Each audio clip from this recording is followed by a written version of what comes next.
sabah eləyərəm. Sabah açılır, eyni şey. Köhnə tamam köhnə tas. Sabah da getdi. O qədər günün bitməsinə öyrəşmişik ki, biz elə bilirik ki, belə də olmalıdır. Belə olmalı deyil. Ömürdən gedir. Bu günü bir də qaytara bilməyəcəksən. 2025-ci il noyabrın 29-una bir də qayıda bilməyəcəksən. Noyabrın 30-una bir də qayıda bilməyəcəksən. Bir də bu saata qayıda bilməyəcəksən. Bugünkü səni dəyişdirmək ancaq sənin işindir.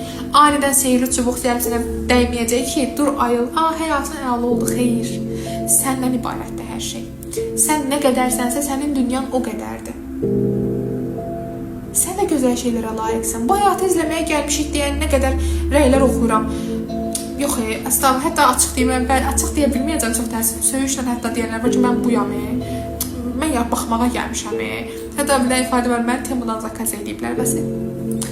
Özümüzə niyə belə davranırıq? Yəni, sən də bir varlıqsan. Sənin qibdə etdiyin, baxdığın insanlar da, onlar da insandır, onlar da nə vaxtsa sənin kimi düşüncə proseslərindən keçərkən olduğun yerdə olublar, olduğun düşüncələrdə olublar, olduğun görünüşdə olublar, olduğun həyat stilində olublar. Amma bugün fərqli yerdədirlər. Çünki addım atıblar. İstəklərini reallaşdırmaq üçün çalışıblar.